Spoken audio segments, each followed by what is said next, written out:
A Work of Artifice by Marge Piercy.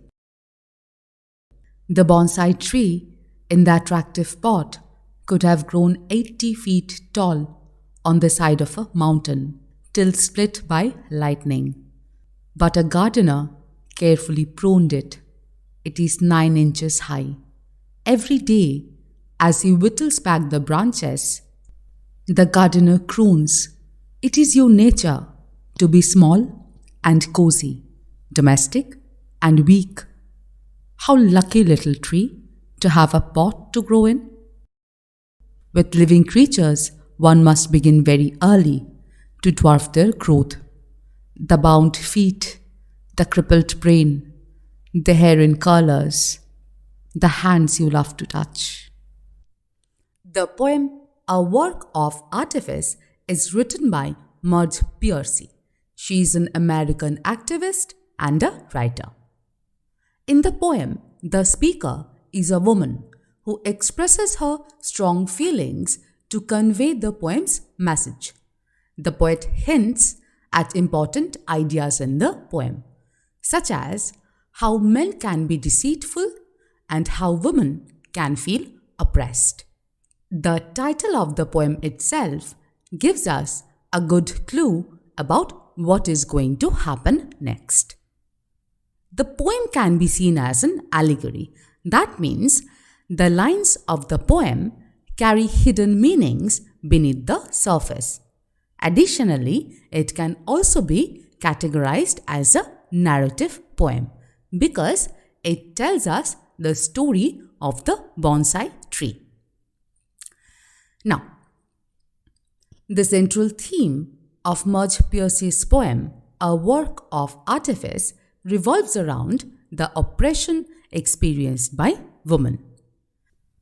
The poet draws a parallel between the lives of women and bonsai trees. Now, let us see what we understand from the title of the poem. The title, A Work of Artifice, means a work of artful trickery. That means cleverly deceiving or cleverly tricking something or someone. As you can notice that the title itself hints at trickery, which is a theme in the poem. The poem's vocabulary is familiar and relatable because it draws upon terms related to gardening. For example, bonsai, pruning, whittling, etc. Now, many of you may already know this, that a bonsai tree is a miniature version or a tiny version of a regular tree. Bonsai trees are intentionally grown in a small pot and pruned to be small and shaped in a particular way. The term pruned used in the poem refers to the act of trimming branches. Okay, so we can say that pruning means trimming of the branches in order to keep the bonsai trees in tiny and miniature form. The bonsai tree is used in the poem as a symbol of human desire to control and shape nature. At the beginning of the poem, the poet talks about a tree that has been planted in an attractive pot that could have grown to be 80 feet tall on a mountainside before being split apart by lightning. However, a gardener plants a tree in a small pot and carefully cuts back its branches, therefore resulting in its current height of 9 inches.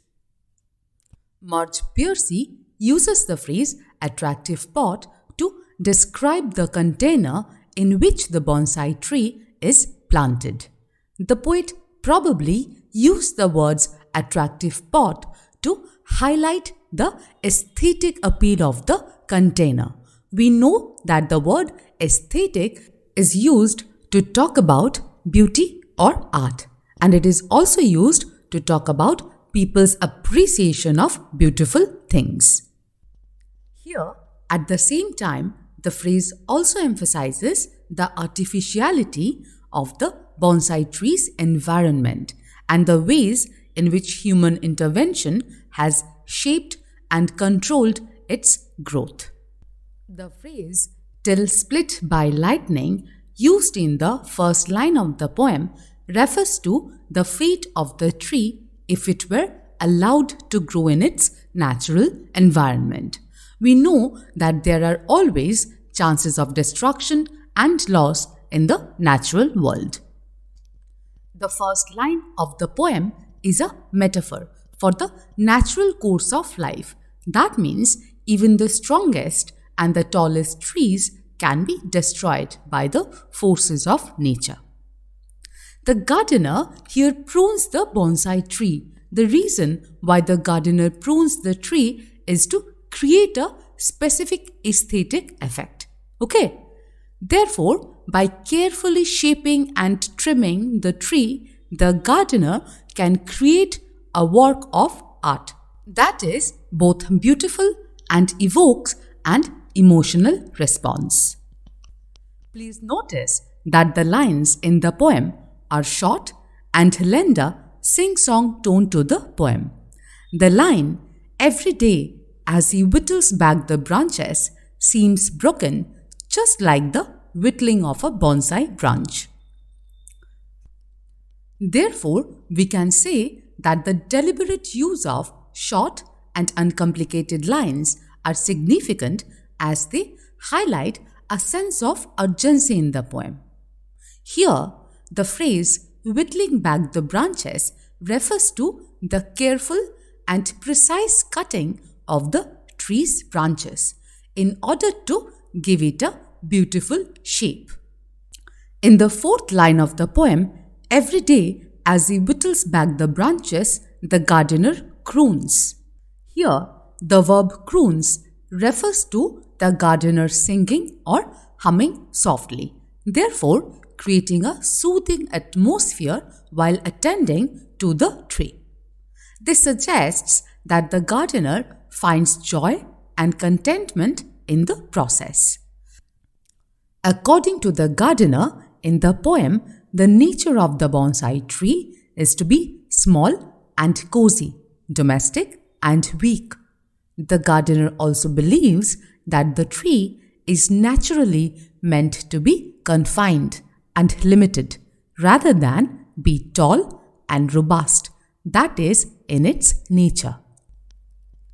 The gardener intentionally manipulates the tree's growth and shape through trimming its branches so that it stays small and it can be easily cared for. Not only that, the tree is considered fortunate to have a pot to grow in. The gardener suggests to the tree that its confinement is a form of protection, as it protects the tree from all the natural disasters like thunderstorms and lightning. How lucky little tree to have a pot to grow in. This part of the line is also ironic because it highlights the tension between human intervention and the untouched natural world. The irony lies in the celebration and admiration of a tree that has been manipulated and shaped, while the genuine beauty goes unnoticed and underappreciated. Similarly, women were treated as decorative objects and expected to remain confined to the interior spaces, that means houses, devoted to household tasks. Women were expected to understand their limits and remain tightly bound to their responsibilities, which is very much similar to the roots of a bonsai tree. Therefore, we can say that the bondage or the limitation that restricts bonsai trees from growing is quite similar to the restrictions imposed on women's lives, right? Considering the poem's extended metaphor of the bonsai tree as a woman, the tall tree represents woman's unrealized potential. That means women are kept from realizing this potential on the pretext that the larger world is rough and full of danger. The speaker expresses that women were conditioned to continuously obey societal customs and traditions, therefore finding happiness in the roles assigned to them. Similarly, women were also expected to nurture others without expecting much care in return. Thus, a tree that had the potential to grow 80 feet tall remained a mere 9 inches. In the poem, the gardener metaphorically represents society and the male members of the family who establish the rules for women. In the lines, with living creatures, one must begin very early to dwarf their growth.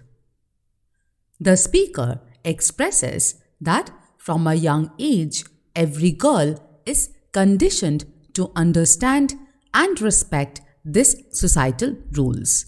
They are taught to find comfort within the confined spaces that are assigned to them in their houses and remain obedient to their husbands by acting as shadows and serving them.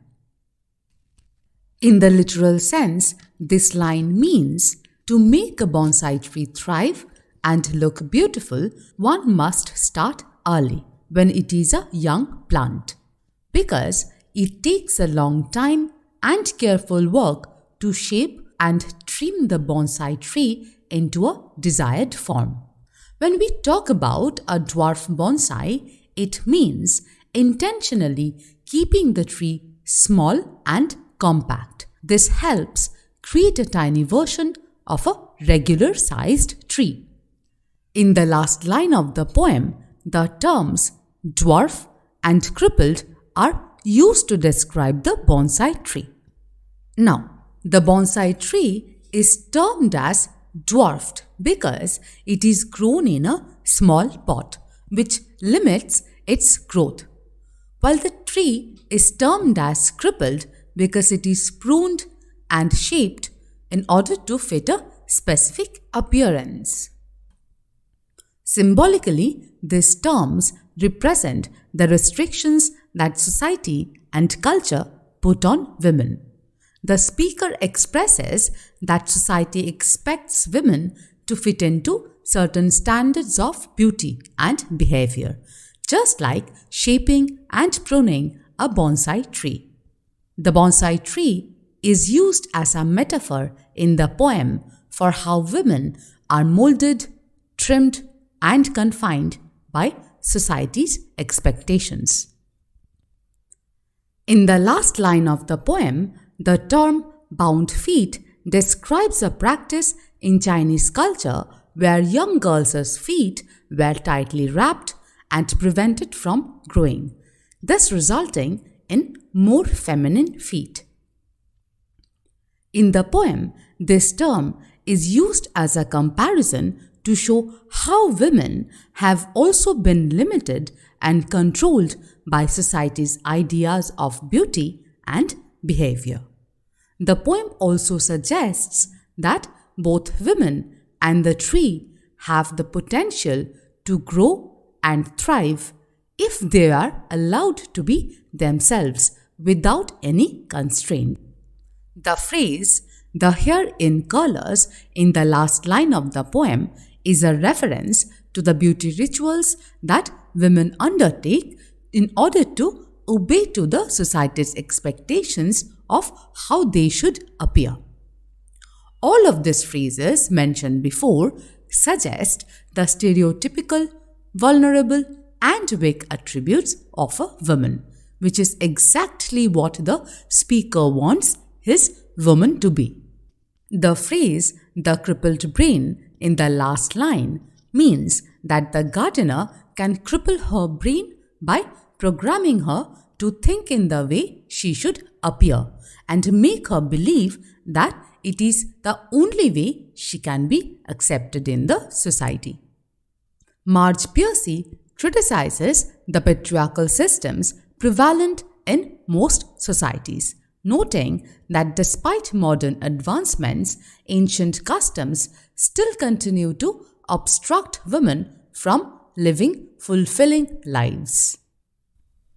The most reasonable explanation for this lies in the fact that women's freedom challenges the dominant male mindset that is deeply rooted in the society. The phrase, "the hands you love to touch," mentioned in the last line of the poem, is referring to the hands of the bonsai gardener who carefully tends to the tree. The hands represent the love and care that the gardener puts into shaping and controlling the tree's growth. Symbolically, the line represents the power dynamics between the gardener and the tree. The tree is dependent on the gardener for its survival, while the gardener has complete control over its growth and shape. That is why the phrase, "the hands you love to touch," also suggests a sense of ownership and possession, because the gardener takes pride in its creation and the beauty of the tree. Additionally, the poem suggests the moral decay of this male-dominated society, which has always viewed women as inferior objects meant solely for decoration, just like a bonsai tree. That is all for now, everyone. Hope this helped you to understand the poem. Thank you for listening. Bye.